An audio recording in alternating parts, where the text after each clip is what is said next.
What is up, geeks and geekettes? It's a very special edition of the Countdown City Geekcast. No, don't adjust your dial. I know Wednesdays is usually goes heads, but we might be shuffling things around a little bit while Mando's going on because it drops on Wednesdays, and we'll talk later. My name is Ted, aka Steady. Joining me on this very special episode where we are giving our instant takes to the Mandalorian season 3 premiere is the one and only Maddie B. Hey, and sorry to our great sponsor, Miller Lite. I am out of beer, so you have to send you need to send me a new case and on my lifetime supply with our great sponsorship. So yeah, but I'm excited to talk about this, and it's a refreshing topic on a Wednesday. Official, unofficial sponsor of the Geekcast. Uh, Miller Lite, man. also, also joining us, you know him very well. We've been chatting with him all week. He's been in the spotlight all week. From the Legacy Nerd, it's Daniel. Twice in 1 week. Something's going on this week. Something's in the water. You need to Something's play in the the water. lot. You need to play the lotto like this week, like just to I be, saw you. just to be sure, just to be safe. Maybe after Friday. We'll see. And the guy who has been up since 2 a.m. This morning talking nonstop about the Mandalorian season 3 premiere, the one and only General Kenobi. Hello there. How's everybody doing? Wait, We're there's a good, man. Mando season 3 already? Just kidding. Mm. Oh man, listen! If you're in the chat, we want to hear from you guys.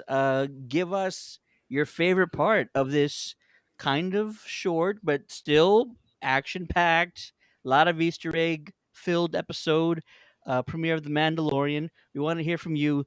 Drop your thoughts, your comments in the chat, and this is just going to be sort of our instant take on everything. No major spoilers, right? Like a little bit of plot, but nothing too big. But yeah, let's just get into it.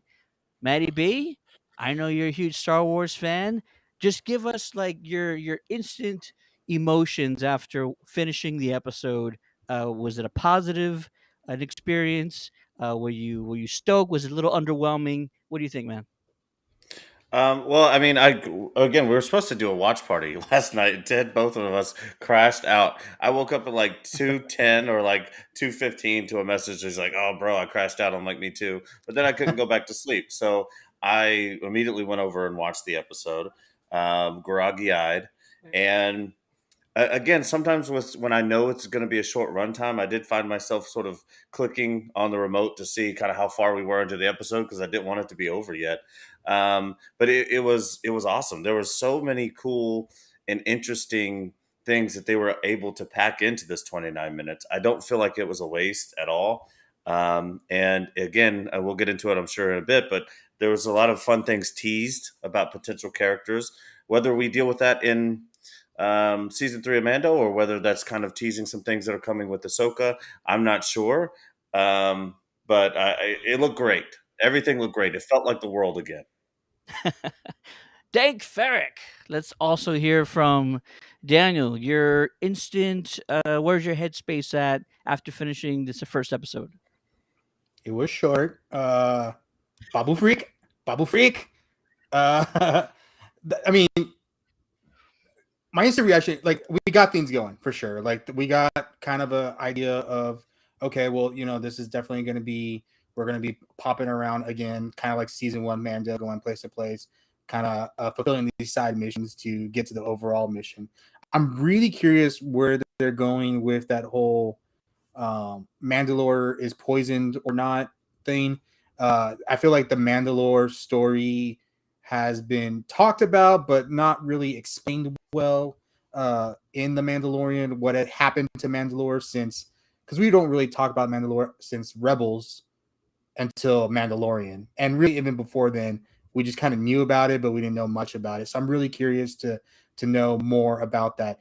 I don't know about me, but I don't know about you guys, but I never remembered that they had in the recap where they had a bunch of TIE fighters bombing Mandalore. I don't ever remember seeing that before. I'm sure it was somewhere there in a past thing, but that was kind of a new thing for me, at least remembering, or maybe possibly seeing for the first time. Not entirely sure. Really curious if we're getting Taika Waititi back, actually getting him back I would be very surprised if he came back. But that was my initial reactions. Were we got things going? It was short. I kind of wish it was a little bit longer. I would have been happy with kind of an hour. I think the season two premiere with I can't remember that. Kenobi knows, but that whole adventure with Cobb Vanth and all that Van. stuff was really really cool. And Oh yeah. I think it's going to be hard to live up to that premiere, and I don't think they even try. Will even try going forward. I kind of agree with you on that. It's hard to surpass it, but we did get a bunch of really cool things that were very unexpected. But now Jose from General Kenobi's bunker, your emotions after that episode. You fully processed it. Where's your headspace at? Plot twist. It did not blow my mind. Okay. Um, Ooh. it now that's that's not the equivalent to say that I hated it by no means. I just think that unfortunately or fortunately, I'm not sure, for this show, the bar is just way too high. Okay. And it's a victim of its own success. Right. Like you just mentioned, the very first episode, for season one was it broke the internet, right? Like literally. And then we get the first episode for season two with Cobb Vanth, right? Like one of the first characters, if not the first, actually, to go from book to live action and done so right. Then we get that last image with Tamora Morrison, right? And again, we lose our minds, right? There's, to me personally, there's no equivalent of that in this episode, okay?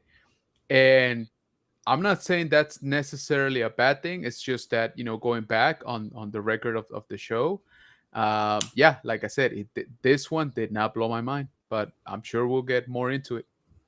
You know what? Looks like you're not alone. Derpy Entertainment says, fellas, this was disappointing, and a lot of people are being biased. Looks like you're not alone. Was that I'm TIE gonna. fighter scene in the beginning? Do you remember that before? Yeah, so that was actually shown in Book of Boba Fett episode 5, which is basically Mandalorian season 2.5.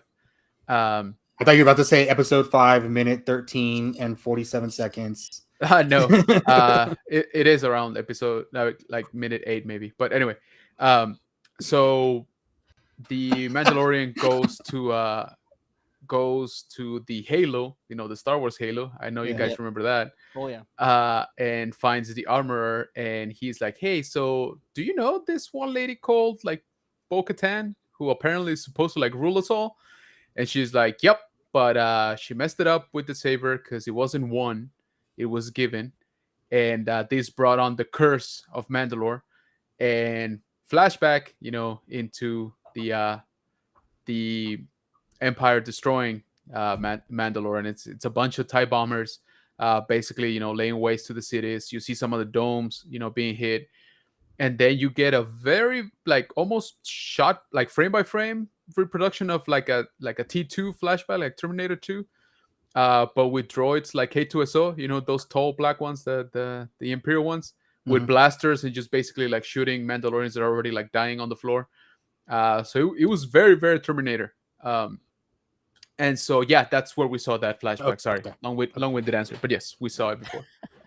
Judgment Day, baby. Yeah. Kevin Quinn says, "Hey there, guys." Gunnar Hey, Barker says, "Hello, boys." And Lozano says, "Hey, what what's is up, going on? guys?" I don't know if Lozano was talking right now. Lozano, if you are free, boy, go ahead and jump on in. Let me Oh, know. And Derpy, friendly, family friendly, Disney-fied effect on drugs with this premiere. That wasn't enough to convince me what the season was about. Interesting, dang. interesting, Yeah. interesting. Wow, that's heavy. That's a heavy Um, take. it is Because Yeah. heavy. I've heard a lot of disappointing, and this premiere was not as good as the either premiere episode from season one or season two. Um, but it wasn't bad. I mean, just Oh, it's like ordering your favorite meal at a restaurant, and it's like it's not as good as the best time you ever had it, but it's still your favorite meal. So I mean, I don't know if like disappointing is like um, I find that hard to believe, Derpy. I want you to come to the light side. I was just talking about I'm the negative one, Derpy. I'm the negative one. Okay. I think what people think is like we know these characters, they've been introduced. If we're gonna start a season, let's just get started and let's go. Like, and I think that's kind of people's issue, which is completely understandable. Um, but I also think if they try to hit it out of the park every single premiere, it raises the bar too high eventually. Where if like we talked about like the other night, if this show keeps on going on, how are they going to continue to top itself? Yeah. So I think the goal is to try to match it, but it's going to be hard to match. For me, that season 2 premiere is just so memorable. I don't think you can really live up to a premiere like that anywhere on Disney Plus. Absolutely. It's like you go on your first date of season one, right? You go on your first date with a girl. You take her out to a really nice restaurant. She says she wants to go back on a date with you. We're talking season two now. So you're like, man, maybe I got to take you to a nicer restaurant. Boom. By the time you get to date three, maybe we go to McDonald's in the zoo. You know what I mean? Like, Yep. we're invested at this point. So you're saying season 3 premiere is Netflix and chill? Yeah, exactly. Exactly. That's what I Maybe got. it's on an off payday, you know. There you Exactly. go. You know what? Hold the presses. Stop everything. From the Star Wars Stuff podcast, friend of the show. He's been here a bunch of times. The one and only David Lozano. What's going on, Dave? Hey, what's up, guys? Yeah, you. Yeah, this is like my fifth podcast today. You and Kenobi have not slept since like 2 a.m. I'm willing to bet money on it. We were just going around, not diving into anything just yet, but kind Mhm. of seeing where everybody was, where their head was at after they finished the episode. Were you feeling kind of positive about it, a little negative, a little underwhelming? What did kind of you end up?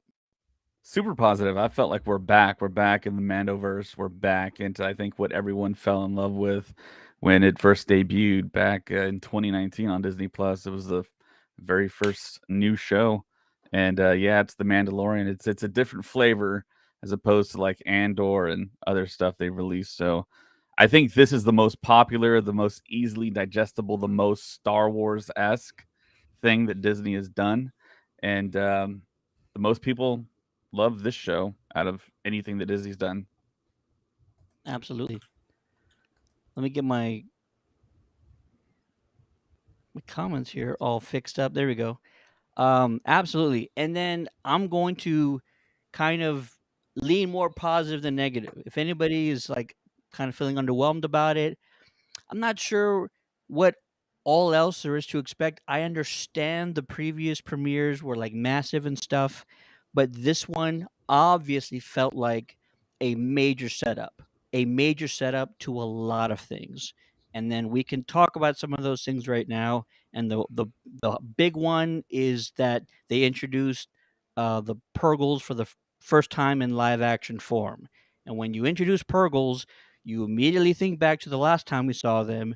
That was with Ezra Bridger flying off with Thrawn. And so when you see that, if you got Filoni and you got Favreau at the helm of these things, then you can immediately understand that there's major implications if they're willing to do that. And Right. just to kind of see them traveling at light speed is just like a beautiful sight. And Purgles are they're force sensitive, right? They at least can feel the force or they are drawn to force users. I'm not saying they like wield sabers or anything like that, but if I understand correctly or if I remember way back, there's something about them where they can actually sense people with the force or they are aware of the force in some capacity. Right? Anybody want to correct me about that? Well, Ezra was able to connect with one, um, and I think I don't know that we've seen that. I'm not sure if I know for a fact. These other guys may know, but I know that Ezra was obviously able to connect with one, but I don't know if that was on his ability or the Purgle's ability. I Yeah, I think remember. Yeah, Ezra was like force sensitive with creatures in general. yeah, he Uh, was very attuned to like the living force, so that that made him like, I guess, yeah, more easily connection with other life forms. And Yeah, I'm not sure about the Purgles themselves. I do remember seeing or reading something like that before, where they were, how do you call it? I guess, yeah, force sensitive in a way, I that remember they their big sort thing of was communicate. Hyperforce, right? Yeah, well, they are drawn to the hyperspace lanes, right? Okay. And because of just the energy signature that those have, and obviously they can travel at hyperspace, speeds. They're about the only biological that I know of right now, canon anyway, that can do that. But yeah, that part I was like over the moon about, because I mean, and then I thought it was kind of funny, right? The way they do it, it's like, yeah. So Grogu's just like, whoa, and he turns around, like, Dad, are you seeing this? And Yeah, man just like, like, yeah, like I'm out. yeah. I I like thought how that whole the sequence. I thought that Yeah, whole you sequence want that was going to lead reaction. into the.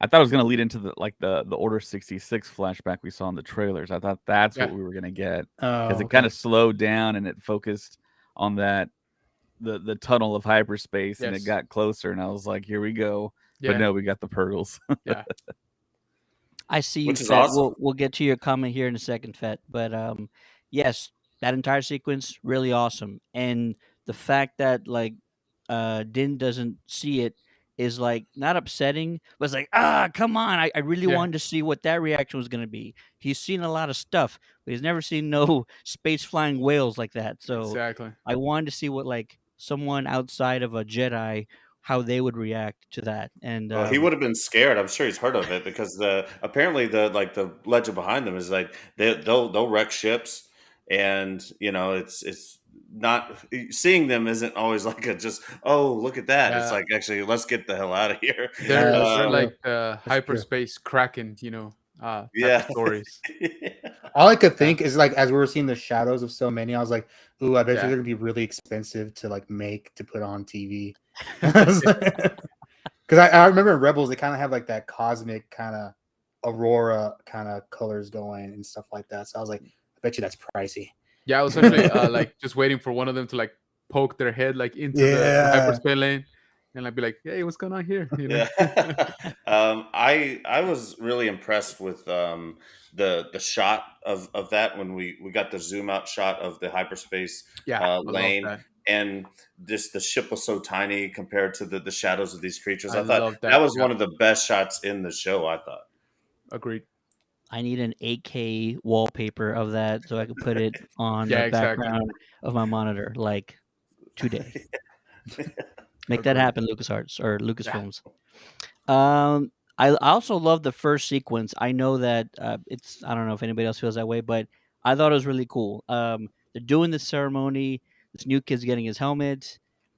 He's actually I heard this that he's the nephew of Jimmy Kimmel, and this kid apparently does like a lot of stuff around Hollywood. nice. So like, I guess it's good to have an uncle in high places. Yeah, Uh, right. on the Mandalorian for crying out loud. But then That's what I great. think, what I want to call it is, this is probably wrong, but I kind of looks like a large, like oversized crate dragon. But I'm pretty sure there's probably a different name for this creature that comes up out of the water, or maybe I there's think it's no called a name. I don't know. crocodile. That I've never seen crocodiles like that before. was Yeah, Jurassic Park. That's It's what a it turtle was. croc. Ah, yeah. Um, The concept art made it look like a snapping turtle. right? it Okay, thank you. looked Yeah. That's what way I saw different too. in the Yeah. concept. Yeah. So who was it? Somebody told me that they read, sorry, that that's actually from Legends, the creature, Ooh. a story Wouldn't related doubt it. to Django and Boba. Actually, me initially, I'm not gonna claim to know what it is, but it's funny that David, yeah, there you go. Very nice. It's funny that you mentioned that David mentioned that it looks like a turtle, because that's what it looked like to me. So when I saw the concept art, and I'm like, man, like they went completely in a different way on the head of this thing, right? And I was like, I bet you anything they did it because it resembles, or it's supposed to be something that already exists. Because to me it was too different from the concept art. I was like, I, Yep. I don't know, like somebody had a placeholder giant turtle, type of thing, and they're like, you know what? We do have this one croc that was used in a comic book or something. Let's just put that in. Yeah, That's kind of like Kathleen Kennedy called in the old Jurassic Park favor. exactly. Um, but no, but it was very Star Wars. It took me a little bit back to the prequels when the Phantom Menace. Yeah, When they're getting chased, it still was very Star Wars, even though the effects of it looked very Jurassic Park. very. Yeah. So I'm not as hardcore, obviously, as General or David here, but I thought I was watching a flashback of Din Same. Djarin. Yeah, So I think kind of thought Yeah. that. okay, so I mean, I was like, oh, I felt stupid when he came in with his starfighter and knocked him out. And I was like, oh, I guess that wasn't him. Well, But the only thing that I picked up on this, not the only thing, sorry, but one of the main things is when the armor is coming out, right, and you got the drummer boys and all that good stuff going on, all of the other Mandos are looking like inward, like towards each other, but Mhm. Paz Vizsla is the only one looking at the child, like the one that's getting his helmet. Right. So I was like, is he your boy or what? Like, is Yeah, this that's the theory right now. Yeah. okay? I'm and glad I'm not the only see, one. Then. I was just wondering. I was like, how old is Paz Vizsla? Like, Yeah, if he was me too. watching Mando as a kid, Mando, that's what yeah, I thought that too initially. Yeah, And then I was like, and I don't remember Din looking like this, like from previous uh, seasons. But but yeah, seeing Paz was great again. I mean, the Gatling gun is yes, always great. oh, But absolutely. it has always made me wonder because I tried to look back into literature, I tried to look back into Wikipedia, and I couldn't find anything for certain. I don't think so. Paz Vizsla, I'm just assuming by the name, is Tar Vizsla's relative. Yeah. Yeah, So is he not force sensitive? pass. No. No, Tar so Vizsla was like the exception to the rule. yeah, Mm. yeah, that's what made him, super duper special. Yeah. And we saw Pre Vizsla, in the Clone Wars. I think that's Yeah. probably a pretty close relative to Pass, I would say, in terms Yes, of he is. Yeah. in terms of this. I'm not entirely sure of the lineage, like the what the family tree looks like, but they're definitely the same house. Yeah. Yeah. Going back to Yeah. Maddie B's comment. So last night, select media and podcasters and influencers got to go to a red carpet premiere Yeah. in Hollywood last night. And I have some friends on Facebook that always go and they posted pictures, like hundreds of pictures. I looked through just about every single one of them. They took pictures with like the celebrities, the executives. I saw just about everyone involved with Star Wars except for one person. Uh-oh. Oh, Who do you think it snap. is? Kathleen Kennedy. He hit it right on the head. She was not there. Wow. Bob Iger was there. Uh, Some people, some executives I'd never seen before were there, even taking pictures with people. But Kathleen Kennedy was not there. Hmm. Yikes. Bill Burr was even there, I was and that was surprising. I thought I you was said hearing like, a lot of rumors that Gina Carano was there, but then I was gonna say it was she was there. Well, she was mentioned in the show. That was crazy. She was, they did yeah. mention her. I thought they would just never mention her again. I Yes. mean, She who should not be named. yeah. It Bring was back Gene. it was surprising, yeah. Yeah. The ceremony, the thing that I kind of also noticed though was that the helmet was too different Mhm. than Mando's helmet. So I'm just like, maybe once he gets bigger, they make another one for him. Yeah, they So, have to because that yeah, they have visor was to. really thick. Was really Yeah. yeah. So I think what it is like, okay, you guys are not accustomed to seeing just through this narrow like T visor, and you're gonna be bumping into everything. So we're just gonna give you, a little bit more like real estate for you guys to see. And There you as you go. grow and get more accustomed, we're gonna start narrowing it down to like our standards, right? Because if you notice, the other young ones, the other foundlings, also had the wider visor Yeah. shaped. Yeah. All I also know is that if Apollo Creed could have droids carrying his cape That's course. what I on the saw way to the that. ring, Exactly. Yeah. that would have happened. If they would have done that, I believe it. So it was. There It you was go. this is really extra. Is all I'm trying to say. This is like as extra as it gets. Having droids carrying your cape. That's pretty. I laughed. Well, Pretty hard when that let's happened. release the special editions for Rocky and digitally insert them in. Please, We're- absolutely. General Kenobi, we're gonna get carbonized little droids now. Oh yeah, I'm ready, man.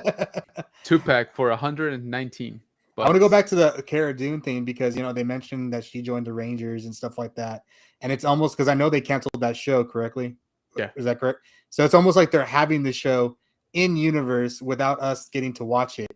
Yeah. So I'm almost wondering because I wonder if they had some kind of plot element from that show that was going to branch out into the other shows that they're going to bring up later on because they still were counting on that show to happen? I don't know. That's a good question. I mean, there's definitely the interconnections, right? Like pretty much every show now in Star Wars is somewhat interconnected, especially the ones happening around this timeline. For Rangers of the New Republic, I'm not entirely sure how like actually far into it they got, in terms of the story. Okay. Um, but I have to assume they weren't, how can I say it? They weren't like the next Luke Skywalker is gonna pop out of there, so they might have they might be okay just giving some of that plot to for example the pilots that we keep seeing show up in Navarro. Maybe those guys become uh, the placeholders for whatever plot point was going to be hauled off by Cara Dune. They did tell she joined Special Forces. I kind of liked how Mando was like, oh yeah, what happened to that one guy? The one that was like the big bad. What was his name again? Oh yeah, Gideon. Like, what happened to that guy? I was like real casual. I was like, oh yeah, well, so whatever did happen to that one guy. Do you think they recast Cara Dune? Like I said, since they axed that project, at least for now, the actual Rangers of the New Republic, I'm not too sure how much they need to recast, to be honest with you. I mean, it could always be like, oh, you know what? All the Rangers of the New Republic were in this one starship. Their hyperdrive failed and they blew up, and uh, and we move on. But so I don't know. I don't know how much people want that character to return, right? I mean, and I do mean the character itself, not Gina Carano. So I'm not entirely sure, to be honest with you. It almost feels like contracts were signed, actors were hired, stages were built, production was set to go, and then what happened, Yeah. and those actors had to be repurposed to different shows. Like Carson Teva, he's seems like he's a little bit more prominent than he probably should be in the Agreed. Mandalorian season 3. Yeah, And so that's what I'm and saying. Like maybe they yeah. offload, some of the story to his character, Okay. whatever plot points were quote unquote necessary to move along the other shows. But yeah, we'll see pretty soon here.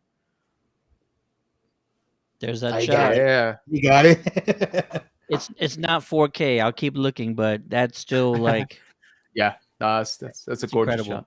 Yeah, Well done. I'm gonna also kind of just bring up what was the most surprising thing to me in this episode, and that's the fact that potentially, if what they're showing us is true and accurate, Bo-Katan don't give two Fs. She's Yeah. like, nah, I'm good, bruh. Like, yeah, that's on you now. So my entire expectations for the season, if this is what they're actually going to do, is pretty much out the window. So maybe a lot of people's expectations, because this Yeah. was very surprising. Anybody have thoughts on this? Is she bluffing, or what do you Yeah, think is she's happening bluffing, here? man. It's a total charade. Great. She's playing the long Yeah, game here to Playing get the I was poker. gonna say. I favor. mean, she's been after this one thing for what, close to 30 years or so by this point, and to say, nah, you know what, it all fell apart. So you guys have fun out there. Yeah, Like, she has a I true don't. hardcore obsession, man. Yeah. This is Oh yeah. So yeah, no, I think this was intentionally misleading.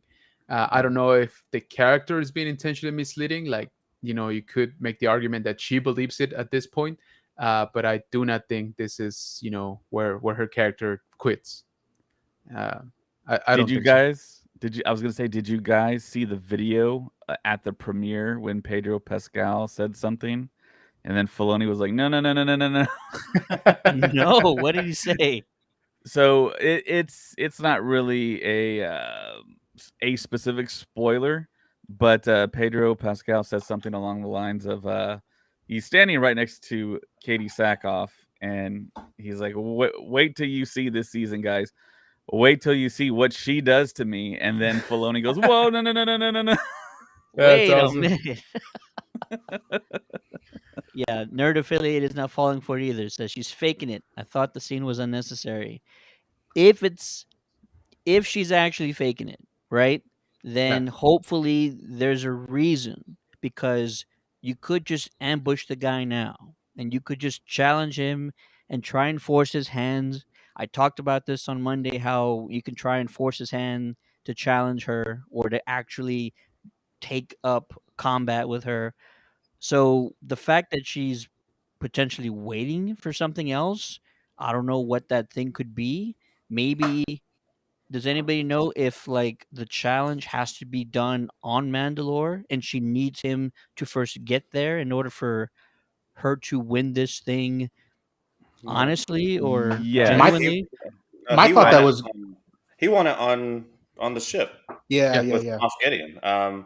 It's I don't know. I think what she's frustrated right now because I think he would right now where he's at, he would just give it to her. He doesn't want it. But that's But she can't frustrating have for it that her. way. She knows that. Yeah, Yeah. Right. and he's not going to fight her for it because he doesn't care that much about it.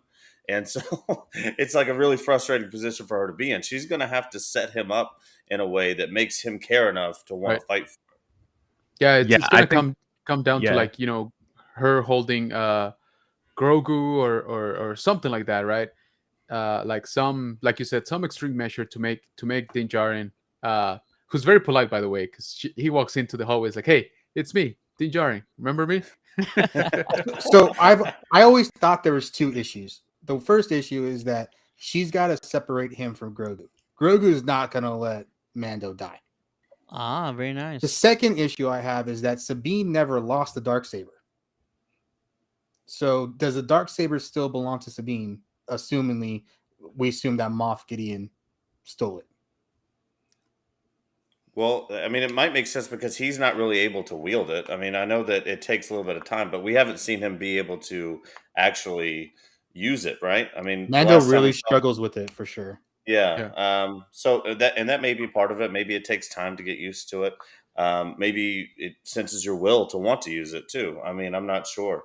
There's just so much Yeah. going on with that storyline that we're gonna have to get to. But I agree. Yeah, we're gonna have to separate. She's gonna try to have to kidnap Grogu, and then he's gonna have to come find her, and then that's about the only way you're gonna motivate him to want to do it. The confusing part for me in this scene, though, was okay. He just left the armorer where he was talking about he wants to reclaim his right to be in the section of Mandalorians that are superstitious. They never take off their helmets. They never do anything. He just leaves and says he's going to go to this potentially radioactive and dangerous planet to make sure that he can gain that right back. And then he walks into Bo-Katan's castle like, I'm here to join you. Yeah. I thought Yeah. that was really weird. Yeah, that Yeah. was weird. Yeah. I think Yeah. I think it's a setup. I think Bo-Katan wants Din Djarin to go to Mandalore because she knows that there's something there that can easily kill him. And I think Bo-Katan already knows if you just simply go there, you're not going to die from radiation poisoning. I think she's been there before and maybe Yeah. attempted suicide already and figured out, okay, there's nothing here, so it can be reclaimed. All she needed was the Darksaber to lead those forces that just melted away to get back to Mandalore and just reclaim the whole thing. Now she has to play this game with Din Djarin to kind of end him so she doesn't have to fight him and get the Darksaber back. We need to make room on this panel for one more guest. Joining us, the man behind the magic of the Geekcast, the one and only Joe Garcia. What's going on, sir? What's Hey, up, hey, Joe? I've been What's up, doing Joe? like dual duty right now, man. I wanted to join you guys earlier, but I was recording my podcast and I was doing the Spurs podcast, Spurs cast, and now I wanted to join you guys after I've been busy most of the day recording. So glad to be here talking The Mandalorian. I've already watched it twice and I loved it. Good job. Fets in the chat saying, "Is it possible because Maul? I think that's lost to Ahsoka. It belongs to Ahsoka." I don't remember him using it with Ahsoka. Oh yeah, I remember red lightsaber. Yeah. Before, how was it? Before he fought Ahsoka, he fought Palpatine, and Palpatine wiped the floor with him, right? And Sebastian Press, he was using the Darksaber at that point. I But Sabine vaguely got it from that cave, right? years later in Yeah. in Rebels, and yeah.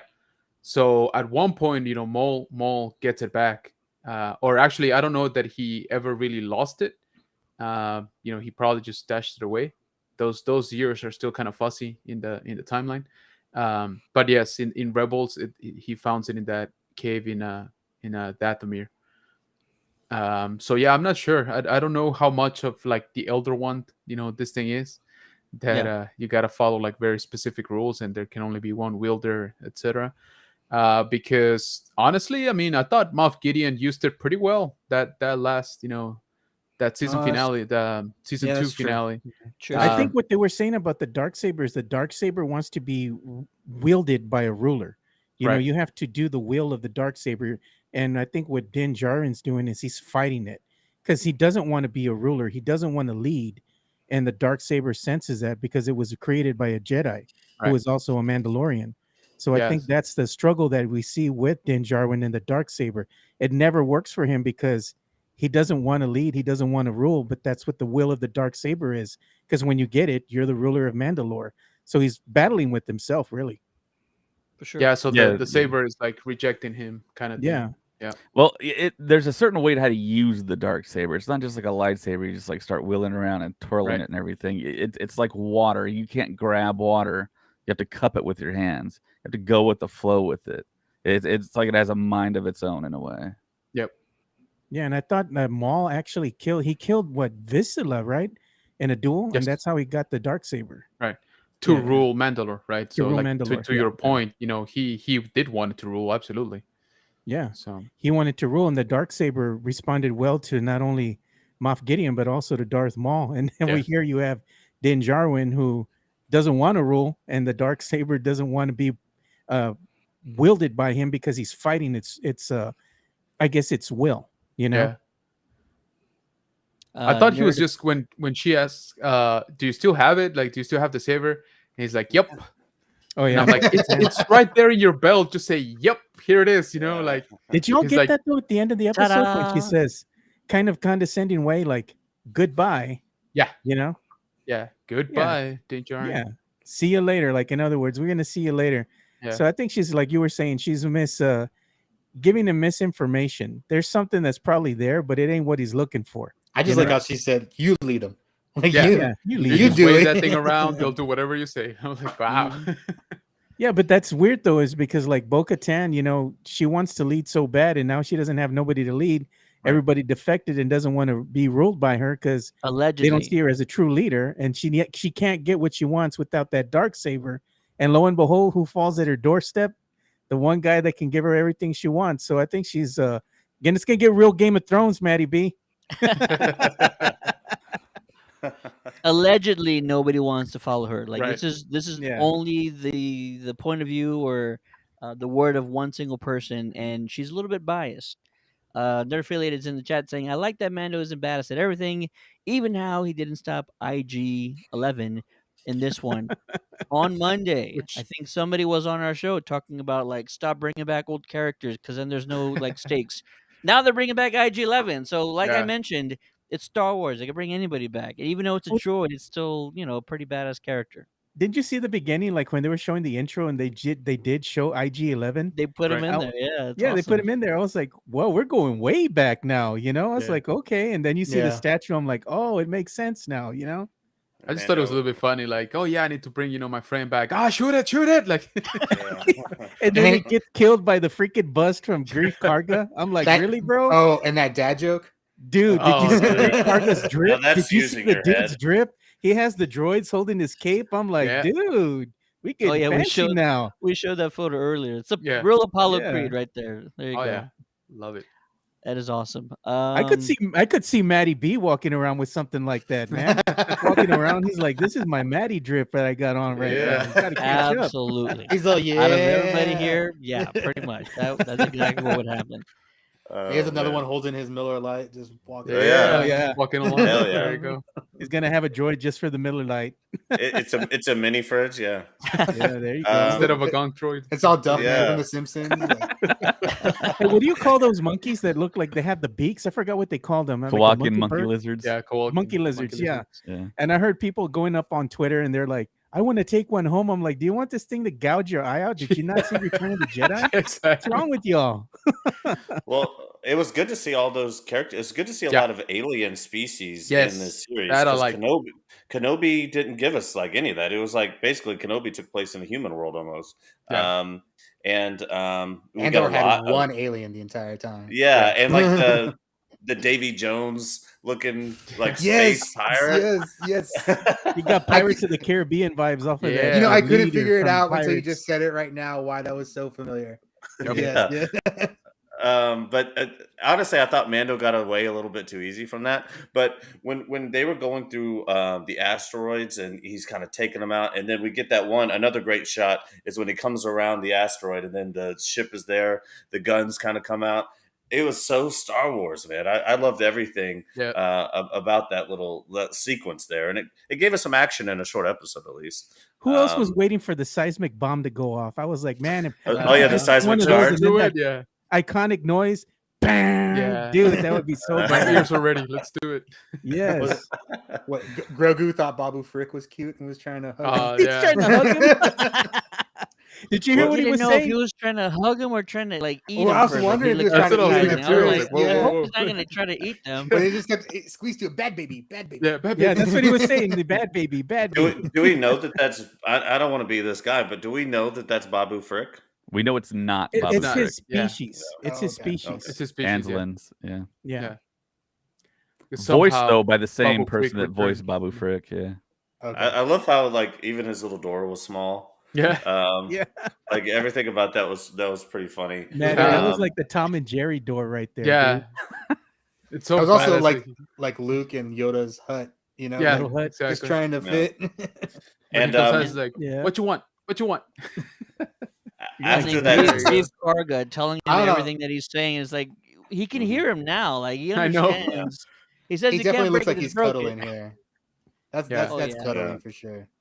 Grogu's such a little asshole. Cuteness But, overload.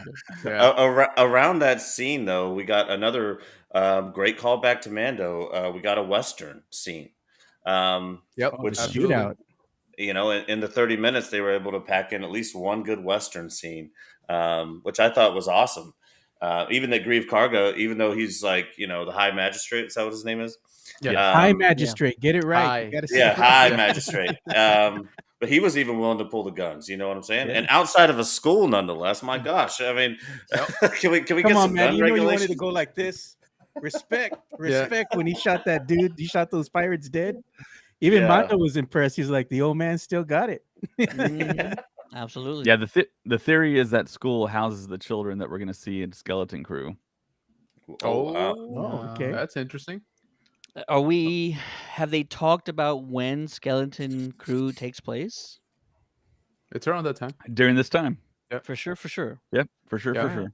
I know you already talked about it because I was coming in late, but man, did anybody else think that get like Avatar: The Last Airbender vibes from that creature that showed up? You know, the one that looked like half a crocodile and half a turtle. I remember was what I like, told you. It was Yeah, guy. croc man. turtle. Yeah. I thought that was like right out of that universe, like Avatar: The too. Last Airbender. You know?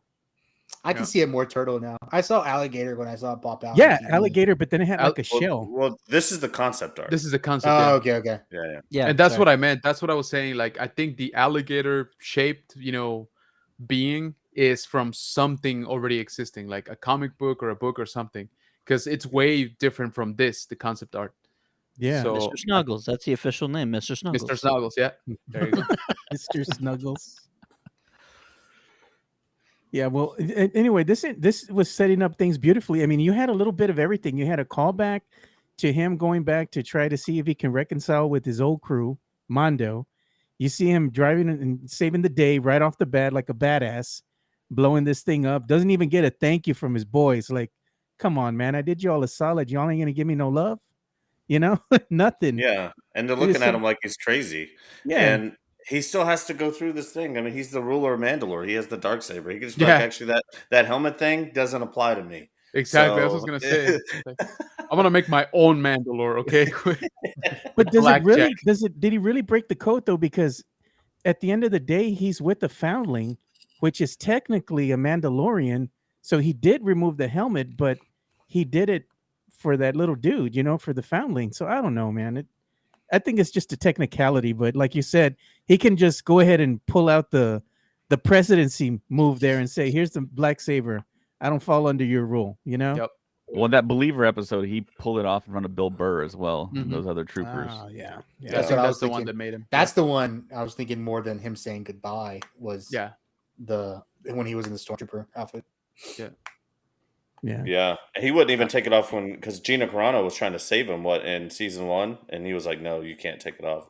Yeah. Well, I his thought for sure he was gonna take it off when that little village girl was trying to give him some love. You know. But yeah. Oh yeah, The only person the only one that saw him in the first season was IG-11. yeah, true that. Mhm.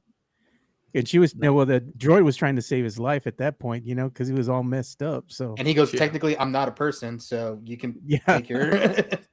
I'm a droid. But Real it's quick, crazy. Like he wants to go and get IG-11 like started back up, and he's like, "That's the droid I trust." And they're like, "There's so many others. Get a new one." No, get a new one. No, I want that pile of junk because he's formed that attachment, that trust. So that's the only thing he trusts with Grogu, though. You know, I think it's more that he trusts the droid, but more so that he trusts the droid around Grogu because it seems Yeah. like he's very protective now That's of true. little Yeah. Grogu. They gave they really his do life have. for him. Yeah. Yeah, they really do have that father-son dynamic going on. He's even sitting him on his lap, showing him, "Hey, it's flying a ship is more than just flying a ship, or you know, being a Mandalorian is more than just flying through space. You got to learn how to navigate and all that kind of stuff." And little Grogu, he's learning to be a little asshole from Daddy. Daddy's showing him, Maddie. Mhm. Did anybody else see the whales when they were going through the The that little time Purgles. the Yeah, yeah. warp tunnel? Purgles. Yep. Absolutely, Yeah. absolutely. We talked. That was kind of the first thing we talked about, and the implications of that. Like, that's not an Easter egg. Big things are coming. You pretty much just confirmed everything that fans have been talking about for the last year and a half or so. It Yeah, Um, almost I got basically tingles. confirmed Ezra and Thrawn, at least for Ahsoka. Right. Yeah. Or absolutely. we know a plot element is going to be someone's hyperdrive is going to go out. Yeah. Oh yeah, because then they could call in the Purgles to come zoom them Yeah, off. but so many things happen in just this one episode. Like you got a full dynamic of a lot of things that are going on, a lot of storylines, a lot of callbacks. Even Cara Dune, you know, they kind of wrote her off right away. Oh, she got courted by the special forces, so she's no longer here. You know, so I'm like, that's how they did her. They gave her a shout out. That's better than nothing. We'll give them a Yeah, little yeah. credit for that. Yeah. Real quick, Twitter's doing something pretty cool. If you click on any Mandalorian hashtag, it's raining That's dope. Grogu's. Nice. And then My a wife couple just brought of me new. a Groku cup today. She came home. She was like, I had to buy it for you. I was like, oh, thanks. Oh, I really like that poster. This poster's great, and what's even better is that there's 2 parts to it. So that's part 1. Yeah. Part 2, Oh, that's dope. Bo-Katan. Yeah. If that Is that doesn't already Bo-Katan with tell the you dark saber? Yep. that's what we're talking about. If that isn't what's it called, foreshadowing, I don't know what is. I saw what David posted today.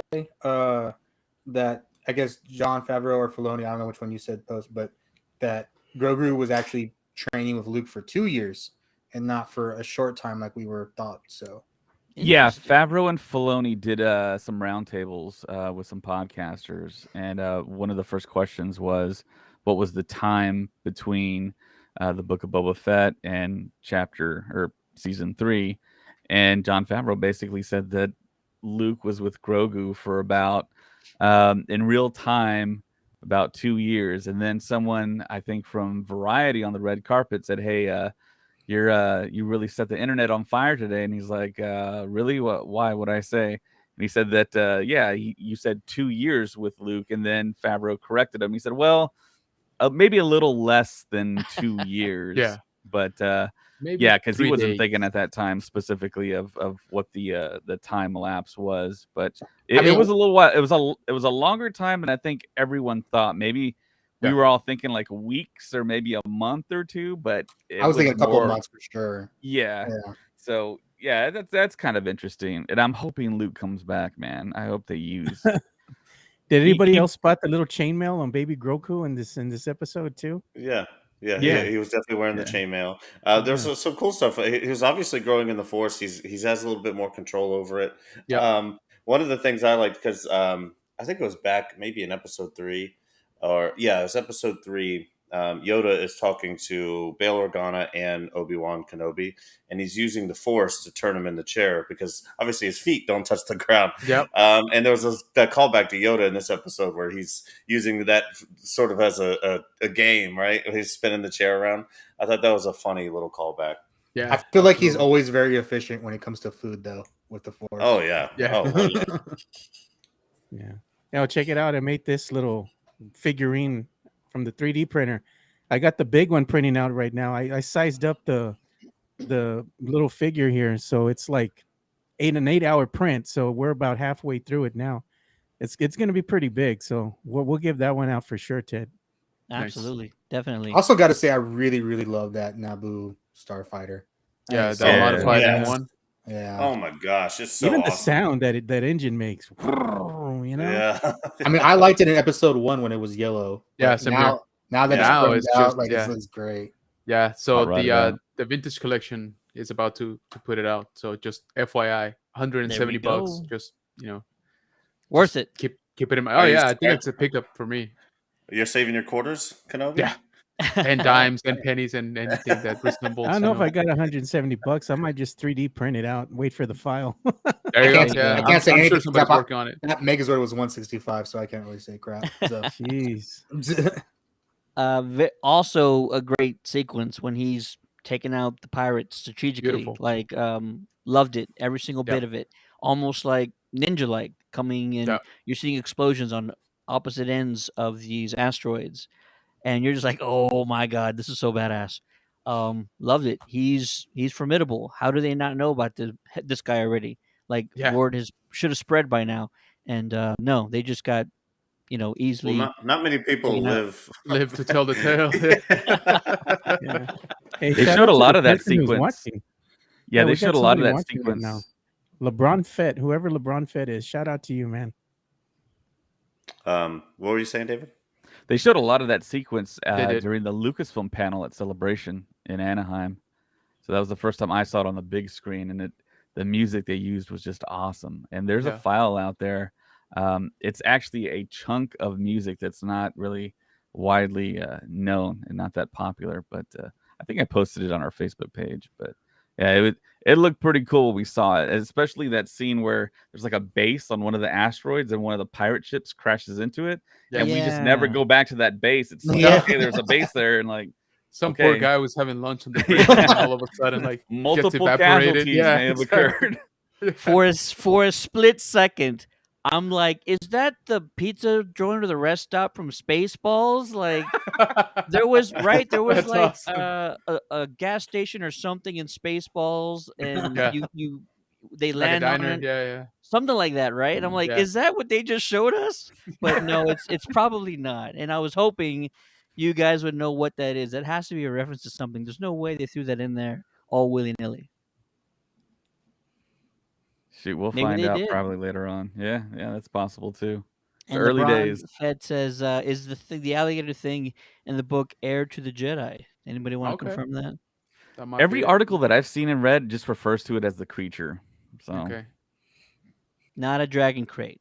Not like an yeah, oversized crate dragon. dragon is something totally Crate different. dragon. That doesn't go Yeah. in water. That just swims in I the like sand. for a split second when something was popping out of the water and when we still couldn't see it, like I was like, they did Mythosaur. not put a mythosaur like the first 30 seconds of the show. Like, no way. And yeah, sure enough, they didn't do it. But I was See, like, oh, I'm thinking that Bo-Katan knows there's a mythosaur Yeah, I next to think the so too. living waters and is counting on that thing to kill Din Djarin yeah, I think so. or Too. to cause havoc enough. At least, Maybe yeah. she can just like finish him off, maybe for the Darksaber. I love it. I love it. I think we talked more about everything in this episode than I expected to, but I'm not disappointed about that. And I promise we would go back to a comment from LeBron Fett here. This is gonna be a tough question for some of us, but he says, "What's everyone's favorite Star Wars?" I'm assuming maybe that's anything, any content, series, movie, I don't know, video game, something. We can probably go around and talk about that. I might start. Kind of boring, but one of them is maybe a little bit of a curveball. Obviously, Empire is probably the very top of my list. One A for me, Episode 3. I'm sorry, but I was at the right age, and I was like really getting into movies. I was working in a theater with Daniel, when 3 was out, and so like it was just the culmination of a lot of things, and the hype was there, and it was just probably everything that everyone experienced back when the original trilogy was in theaters. So for me, it's like Empire 1, and then 1A is Episode 3, Revenge of the Sith, which I Yeah, appreciate more today than I did back then. By the way. Agreed. yeah, I think for me, my favorite just property, I guess, from Star Wars had to be Tales of the Jedi that came out in comic books that came out probably like in the late 80s, early 90s. The saga of Naomi Sunrider. I know a lot of Yes. fans don't know about her, but if you have Yeah, the time to go and check those out, they are so good. they Like are. her story is amazing, and like the Jedi Master that trains her is not what you think. It's unlike almost anything that I've ever seen. It was amazing. It was beautiful from the beginning to the end. I enjoyed every bit of it, and I'm waiting for them to bring that into some type of live action, series or even like a short something. I want to see that. I mean, they talk about her here and there, but we don't really see what she was capable of doing Right. on screen or in a series. Her story is amazing. Yeah. So I'm actually a big fan of Oleg. Her love interest, or her first Yeah, love interest, who ended up training the daughter. Vima. yeah, Um, there's a comic pack, a 2-pack with Oleg and Exar Kun. Those two figures. That's one of my grails, if not my overall grail for my collection. Here in the States, for some reason, it was like next to impossible to get it. It still kind of is, actually. Like, it doesn't really yeah. pop up on eBay, and when it does, it's like $800 to $1,000. So that's a little bit out of my price range right now, but I will get it someday, and I don't know when, but I will. And I'm right there with you. Like, those comic books were next level. Like, they were way Yeah. ahead, like of the time. Like they even showed Luke Skywalker going and courting other Jedi to try to train them. And remember one of the Jedi's that he was trying to go ahead and court. It was a tribe of, I guess, primitives, Yeah. and the way that they hunted was they used the Force. So they're sitting on top of these creatures. I think they were lizards or something because it was like a desert planet, and they're all firing or shooting these arrows at him, and he's stopping them, and he was kind of like impressed because that's how they hunt. They were using the Force to kind of guide those arrows to their target. So pretty cool stuff, man. If you never you really read Tales of the Jedi from back then, it's a must read. I mean, there's a ton of cool stories in there. Yeah. Yeah, I agree. Manabe, what about you, sir? Your favorite Star Wars content? What is it? Book. It's a toss up between Rise of the Dark Lord and Master and Apprentice. I love both of those books, especially the audiobook versions, because the voice acting in those books is so good. And then movies, it's for me, it's definitely the prequels. Obviously, I love Empire. I love A New Hope. I love Return of the Jedi. Um, but on sheer rewatchability for me, being at the age I was when they came out, the prequels for sure. Amen. Amen. Let's see here. Who's next? Daniel? I think for me, I'm gonna stay away from the movies on this one, but it's probably Rebels because I remember thinking I was not gonna like this, and I fell in love with it. And if I want to get specific, it's the episode where they're in the Jedi Temple in Lothal, and Ahsoka and Vader finally fight, and you see Vader's mask cracked before Obi-Wan, and you kind of see Anakin for like a split second before he goes back to Vader. But like that was probably my favorite moment in Rebels, and I just enjoyed Rebels overall and how it connected to the overall story.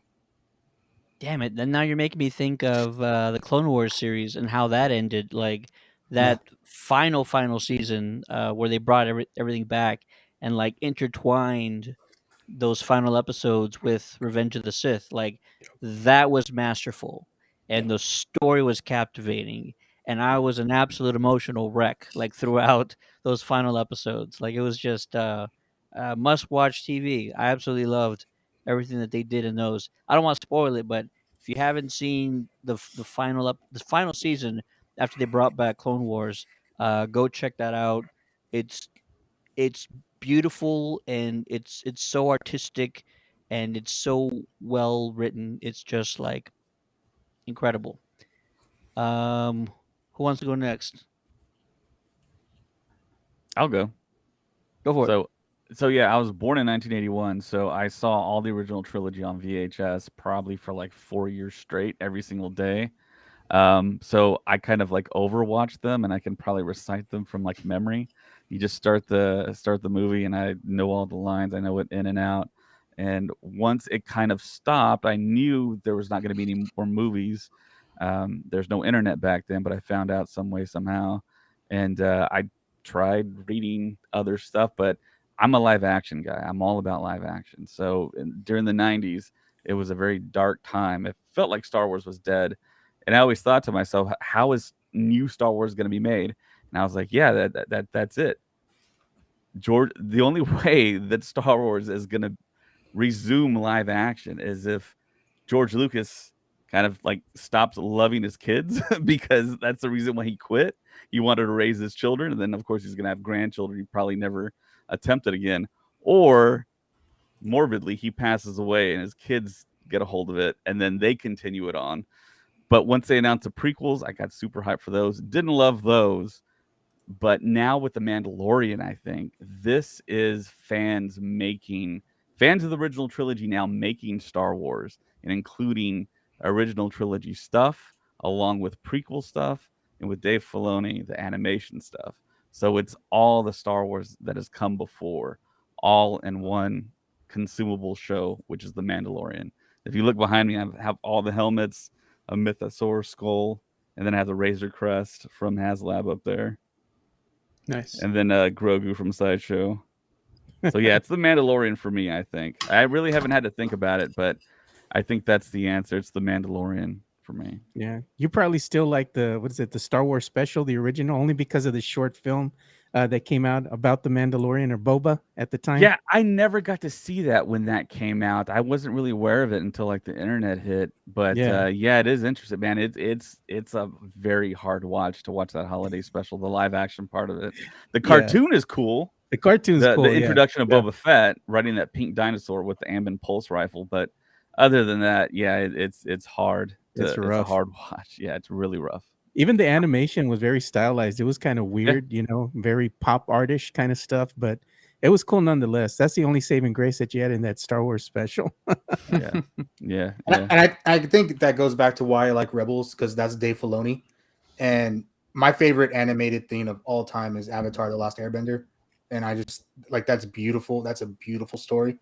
And Yeah. that has obviously, the early seasons that have Dave Filoni written all over it. And I think that's why I enjoy Rebels, because that's when you can kind of see like fans are starting to write this stuff as well. Yeah, Yep. no doubt. Absolutely, absolutely. Yeah. And I guess I'm last, but nothing that hasn't been said already. I judge them by rewatchability. I find myself rewatching episode 3 over almost anything else. And then after that, I would say Rogue One. Rogue One was a movie that gave me a lot of hope in the Disney era, and we all know how that turned out, at least so far.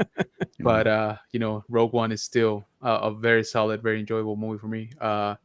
It gave me almost everything that I wanted out of a Star Wars, out of a original trilogy theme Star Wars movie that didn't have to deal with the main characters. Is what I'm trying to say. I think Um, that's a problem for me that I grew up in. I was born in 1981, so I had all that time to imagine what the prequels should be and should right. have been. And then when I saw the prequels, didn't live up to anything that I had Yeah. thought of. So, yeah, Revenge of the Yeah. Sith was like, such a disappointment. Oof, Do y'all growing up remember? in I the loved it. yeah, I was Yeah. gonna say growing up in the '80s, like I did, and being able to watch like uh The Empire Strikes Back in the theater, and when it first came out, being able to watch Return of the Jedi, those were experiences, and I was kind of young and I didn't really realize what was happening. But now that I'm older and I look back on it, like that's the one thing I asked for. Like when I would get good grades in school, they're like, well, "What do you want?" And I was like, "I want to go see Empire Strikes Back. I want to go see Return of the Jedi." And when I saw Return of the Jedi, shout out to you, Century South Theater. It's no longer in existence. It's called the Mayan, now on the South Side. I went to go see that in the evening with my parents. They finally took me because I made the AB honor roll. I was sick as a Yeah. dog, man. Like I had the flu or something. and I was still there in the theater. I was like, nothing's gonna stop me. And I remember telling my mom, I was like, man, I don't feel so good, and I just puked right there in front of God and everybody, right there as we're walking to get in the theater, and they're like, no, we gotta go home. I'm like, no, I'm good. I'm good. I feel so much better now. I I'm feel better clean. now. I still watch that damn movie to this day. I still remember. I walked into the theater and I sat down and I watched that movie with the flu. So it was an experience. See, me and Ted worked the theater, and if we saw that, we'd just be so pissed.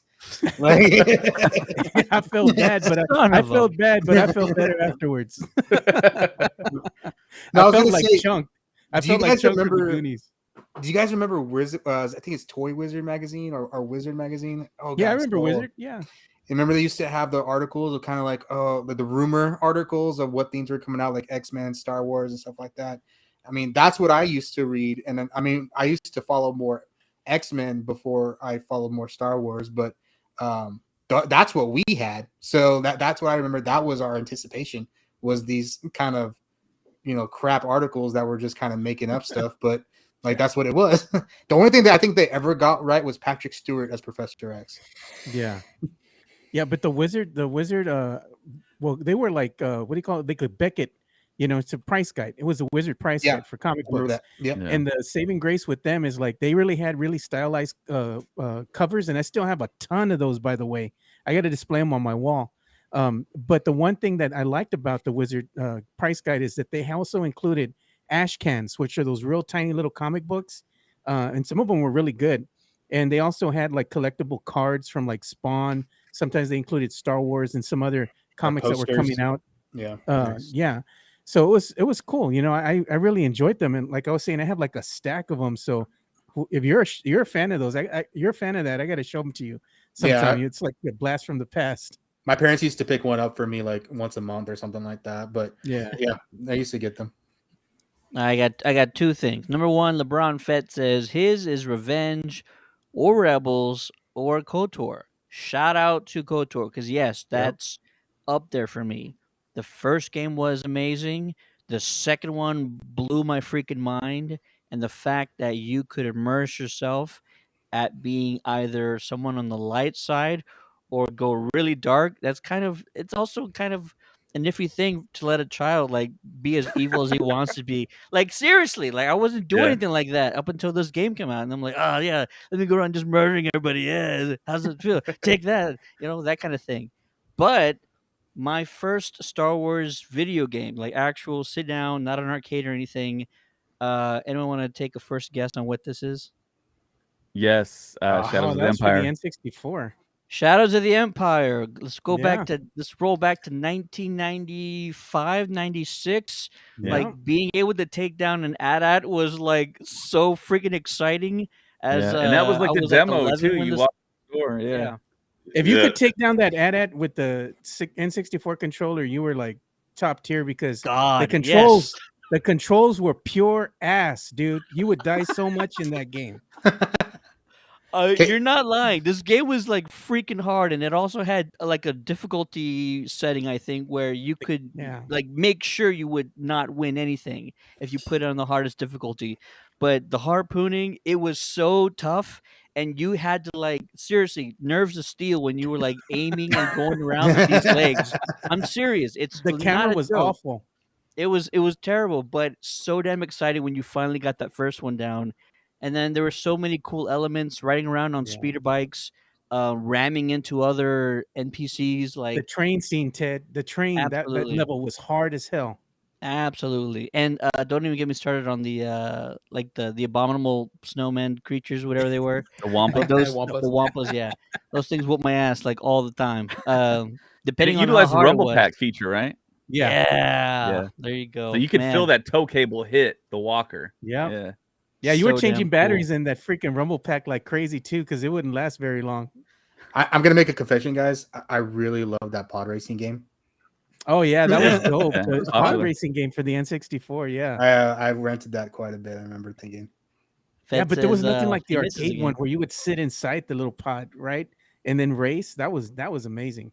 I don't think I ever played that. My parents didn't take me to arcade. They were like, "Here's a 64, do it at home." Daniel, I know where there's one, like kind of near our side of town. It's at a birthday venue, so you can have to like crash a birthday party. You're teaching the kids off of there. Get out of here, kid. Just bring a gift. Just bring a And gift. Hey, can I have some of your pizza too? Yeah, the wouldn't be the first time. Don't worry. yeah, the controls are also not calibrated, so you kind of have to like lean to the left a little bit just to go Yes. straight. But no, it's That's funny. I know where we can find one. Let's do it. Fed also says, "Remember Rogue Squadron?" Yeah, absolutely, remember that. man. Yeah. I had that for the Absolutely. computer. That I was had it on that the was GameCube. yeah. The computer was amazing though because you could use a control like the analog flight stick and stuff, so you had more control over it. Quinn says, "I used to play Super Empire Strikes Back on a Super Nintendo and Oh, Empire Strikes Back on my Nintendo." man. Nice. That's what I thought you were gonna say. So I don't know if you remember, there's an old PC game, and I don't know what it was. It was my dad's game, and there was a part where you had to fly the Millennium Falcon through like a cavern, or like mountains or kind of like Grand Canyon thing. Mhm. And Interesting. it was my dad's game. I don't know what it was, but he stopped at that level because he couldn't beat it. And we had it on PC, but we didn't have a joystick or a controller. We just used the arrows. So I remember I worked on that for like, man, maybe 3 months, and I finally got through the cavern with just the arrows on my PC. Good And then job. I gave it back to my dad. I was like, okay, I did it. And I never knew what it was, but I just did that one level for him forever. And then he played the rest of the game. I think it might have been one of the It was older good. PC games for the Windows Oh, no 98. way. Nice. Oh Yeah. man, Did it have like live action backgrounds? Yes. Yeah, it was one of the PC games for the Windows 98. I'm trying to remember the name of them because I still actually have Oh, those as God. collectibles. what is that? It's X-wing Dude, for the you're, PC. you're freaking out the younger crowd they don't know what that on the is. stream. It's a relic. He 3D printed the save button. Yeah, I got all the Um, discs. Disc 1, Disc 3, Disc 2. Yeah, I liked the Unleashed games, Force Unleashed. Those were pretty good. Yeah. But are epic. the Old Republic game, the PC game, it's like RuneScape, but it was like Star Yeah. Wars. That one was good. There you go. It had a lot of good story in it. Like, Yeah. it was sort of frustrating to maneuver, turn-based fighting and everything, but the stories were actually pretty rich with lore. And shout out to anybody who played the original Phantom Menace Oh, I like that. came out on Windows 98, and you were actually able to beat that game. That game was pure ass too because the controllers. It was horrible, man. But you couldn't stop playing it. Like you couldn't stop. Once you started, you had to finish. It was awful, dude. I hated that game. Me and my son were playing it when he was a kid, and he's like, "I hate this game." He was crying. I hate this game. I can't pass the level. We played it like for a whole day straight, and finally were able to pass the level. I think they were back on the planet that Padme was from. I forget the name of it now. Naboo. Naboo. Yeah, you were in Naboo. There was a Nabooian level, and you had to Nubian. pass the guards and what have you. But it was awful. Naboobian. Nabooian. That's a new word. Like that. That's another podcast. Yeah. That's a I- planet in Rick That's and Morty. Pat- I've seen that one. That's All right, guys, Yeah. it's 11 Geekcast o'clock. It's after dark. dark now. It's after Yeah. dark. Yeah. Geekcast But after dark. speaking of games, I'm ready for Fallen Order 2 to come out. Jedi Survivor. But I'm hoping it's a little bit less scaling. That's the thing that got me about Fallen Order. It was just scaling, and that's all you did pretty much the whole time. So I'm hoping that they take a little bit of that out. Maybe there's some newer elements to it. You've Hey, never so I played found Arkham out the City, game then? that you were playing, Daniel. It's called Dark Forces. I believe that's what the name of the game. I have those games. I'm looking at eBay right now, and somebody's selling a copy of it for $100. So I might be sitting on a gold mine here. I'll just let if anybody knows, it's possible with just arrows. Just so you know. You can download it on Steam. You could download it on Steam if you wanted to give it a shot. Anybody out there? There you go. There you go. I 3 feel months. a future live stream where Daniel, nostalgia driven, Spends Prove it. back and Prove plays that it. level again. Where Daniel spends another 3 months trying to get through that canyon. I like it. I love it. I love it. We'll do a marathon stream, Yeah. and we'll take donations for charity, and it'll be fantastic. I'll be like, oh, my Absolutely. daughter's walking now. That's cool. Yeah, that's cool. Yeah. Almost there. He's like talking, Yeah. Daddy, I want to go outside. She Not wasn't now. talking. She wasn't talking when he started the level, and then afterwards she's gonna be talking, Daddy. Oh my god. Oh my god. That's funny. Last real quick, I'll also call out one of the best times I had. I think it was a Phantom Menace game that was co-op, and you could go around as Kenobi and Qui-Gon and just like wreck shop. I'm thinking it's Phantom Menace, and you would just go around like Naboo and you take out like protocol droid, not protocol droids, take out those Roger droids with your lightsabers, and it was a co-op game, and it was so awesome. You had the super jumps, and I feel like it was an N64 game, probably. I think it was Not sure what it Jedi was. Power Battles. I think that's what that one was called. I think I played it on I think it PlayStation. was based on the movies though, so it Yeah, it Did was it have based on the cutscenes of original. the film? Yeah, Say it again? the prequels. Yeah, yeah, it it was had based on the cutscenes of the prequels. actual film. I think so. Yeah.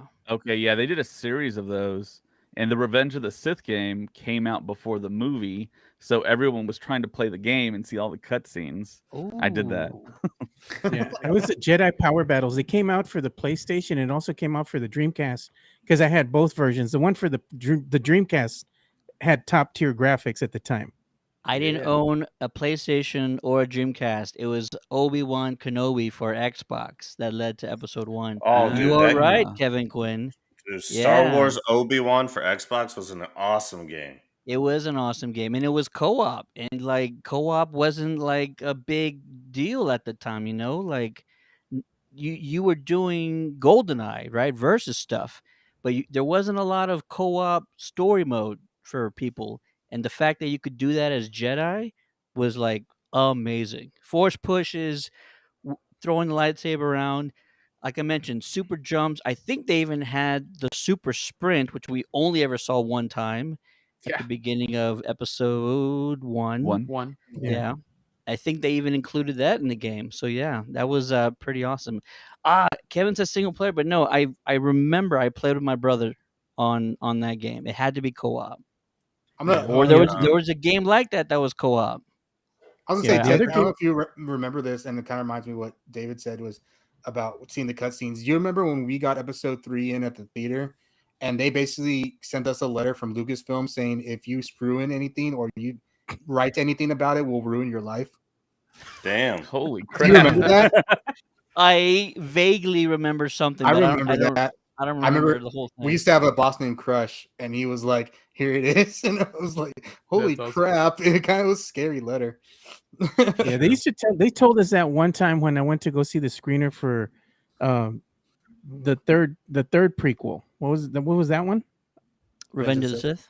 Revenge of the Sith. Yes, I'm already tired. But anyway, so Revenge of the Sith. I saw that one at the Quarry, at the Alamo Quarry Theater. I think it's Regal. I think it's run by Regal. And we went to see the screener. And at the time, we had cell phones, of course, but they weren't as advanced as they are now. They did have like a very cheapy camera that would take pixelated pictures and video, like 3 seconds or something. But they like, you can't have your phones on. You have to turn your phones off. They even told one of my buddies to go ahead and get out of the theater and go drop off his PSP and put it in his car. He's like, but it don't have a camera. She goes, it doesn't matter. It's still an electronic device. And they were like trying to put the fear of God in you. You know, you What a can't. legendary device that was too. It was ahead of its time, man. It's still dope. We still got one, by the way. You and could get we on the still break it internet. out. Yeah. So I'm I remember. I'm not going to say what you could use it for, but I mean that was a legendary device. Only Matty B. It's going to be the Geekcast after dark. He's going to do the play-by-play. It had a big screen. That shit was awesome. Matty B's man. like got a lot of use out of that at night in his room. I'm more of a morning guy. Oh my god! And good night. Yeah. That's the wrap. I don't remember the letters from the episode 3 premiere that much, but what I do remember is opening night, how many cosplayers were doing like full out lightsaber duels, and they would do it in a full house before before the movie started. So they go into a theater, 400 people waiting for the movie to start. The lights are on. They would just start battling, and they actually had them like choreographed pretty well. And it wasn't just lightsabers; it was like force pushes and stuff. And when you do a force push in front of like 400 people waiting for a Star Wars movie, they go absolutely apeshit. Like they loved Yep. every second of it. And then once they would like finish that duel, they would sprint out of that theater into another one because we had 24 screens at the time and we were using all of them for episode Dang. Oh 3. wow. They would Yeah. run into the next one and do it all over again. And you Wow. had Was that at like AMC? say it Yeah. again? Yeah. That was at the AMC theater right Yeah. there on off of Hebner. AMC. We were on the top of the world when that movie came out. That was my favorite theater, man. It was everybody's It favorite was. theater. So And many we good knew times. Those Tim premieres. Duncan would go there at night. Yeah. Yeah. you would be on Yeah. register for 8 hours and not realize it because you just in the entire time. Oh yeah. Yeah. All the Spurs when we picked up Ginobili, he actually like a few months after he got drafted, he went to a movie, and I was actually working, and I offered the dude the world. I was like, "Hey man, what do you want? Popcorn, drinks, candy, hot dog, whatever you want, it is yours, brother." And he was really nice and humble. He was like, "No, we're good, thank you very much." But That's it how was I just met cool. Duncan and Robinson and Bowen and Oh, yeah. Ginobili. I met all the players there. Yeah, it was Yeah. pretty cool. Nice. Robertson used to go to the Crossroads Theater quite a bit. Hey, what Yeah. years did you guys work there? 2002 to 2005, 6. I would say 2000 to 03. Okay. Because I lived off of Hebner Road around 2000, 2001. Did we kick And you I- out once or twice? You weren't there. I never got kicked out, but I remember Okay. seeing X-Men there for the first time in 2000. I didn't live there yet, but I saw that. But yeah, I always would hear stories that Tim Duncan would come here like on a Tuesday or a Wednesday and at night, late at night. And it was 24 Yeah. hours, right? Yeah. Ah, it was we usually the last movies would start around 11 or 12. It only went Okay. 24 hours when like stuff like this would happen. Yeah. Right. Episode 3, Return of the King. There's very few times Yeah. we ever They did. didn't show Return of the King there, did they? No. Because when I got my tickets, I had to Then it go was- to the other one Yes, that was sir. down the Yeah. street. Then it was Yeah. 2 towers then that We we got 2 probably towers. went Okay. overnight. Yeah. That's like Maddie. Maddie gave up on Rings, so I don't think he'll be down with Lord of the Rings. Yeah, I'm not big into high fantasy. Except for Hot D and feet. Yeah, Hot D. Hot Hot D D. empty, baby. I do like Hot D. That's really my only. No Hobbit feet. Yeah. No, this is No, yeah. what we're talking about. That when that scene came out and we're reviewing or we're talking about House of the Dragon, like I knew Maddie was gonna say something about that Yeah. scene, man. Happy anniversary to Happy Jedi anniversary. to LeBron Fett, who says his Hey. wife wants Jedi Survivor.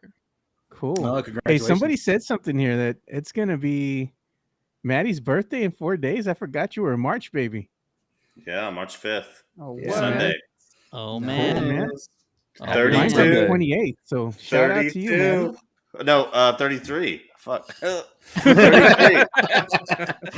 Lost you here. 33 though. Me and yeah. Ted were talking. What was it, yesterday or the day before? I was like, when you hit 35, do you just stop counting? Because I did. Yeah, stopped my counting body. I can't remember. 29. My body's definitely starting to notice the changes. I know you guys are a lot older than me, but I do have noticed the 30s though being a little bit different. I can't, hangovers are way worse. Just sort of, lethargic. I have to like get myself motivated sometimes when I used to just wake up and be ready to go. All Yeah. downhill, buddy. Those days What are did gone. Ryan call us? What did Ryan call us at one time? He called us a bunch of old guys. Hold on.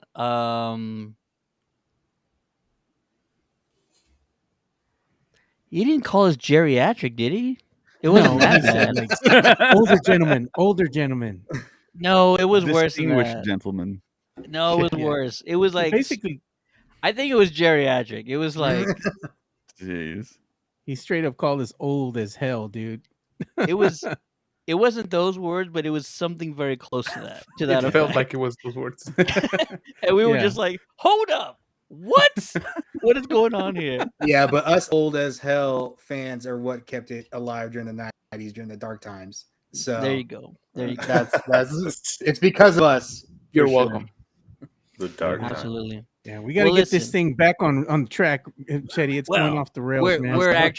we're gonna close it here because we've talked about the premiere episode of season 3, pretty much all the Ooh, way you hear the through. thunder? And I heard that too, Kenobi yeah. Kenobi needs some sleep as well as David. They've been up for like 22 hours right now, so we'll go ahead and cut this off at this point. They're Thank on everybody fumes. for all the comments. Everybody in the chat, you guys were awesome. Appreciate all the love and support. Um, Tune in tomorrow, wrestling fans. The Countdown City WrestleCast will be back to talk about last weekend's events. I think Elimination Chamber happened last week, or maybe it was a weekend before. Either way, a lot of cool stuff coming up, so be sure to tune in tomorrow. And the Geekcast will be back on Monday to not only talk about this, but also to keep our continuing discussion on The Last of Us. And there's a bunch of events. If you're in the San Antonio or the New Braunfels area, we'll see you guys out at Hill Country Comic Con this weekend. Come say hello. And also, if you're a big horror fan, they're doing a Child's Play event at the Wonderland Mall of Americas this weekend. Go check it out. We also might see you there. For the Geekcast, my name is Ted, aka Steady. Appreciate you guys for everything. Joining me, I'm going to try to get through everybody here. My partner in crime, the one only Meta B. Thanks, guys. It was fun. I love talking Star Wars on a Wednesday. Absolutely. The man behind the magic, Joe Garcia. Yeah, thanks for joining us for this marathon episode here, of The Mandalorian. We appreciate you guys. From the Star Wars Stuff Podcast, David Lozano. Thank you very much. May the force be with you. From the Legacy Nerd, you know him as Mr. Hollywood, Daniel. Thanks, guys, for joining us. Remember to go to countdowncitygeeks.com. I got some more content there as well. Absolutely. And a lot of stuff in the works. We hope we can tell you about it pretty soon. And last, but definitely not least, Jose himself from General Kenobi's bunker. Jose, that guy. Guys, just go to sleep. Seriously. So tired.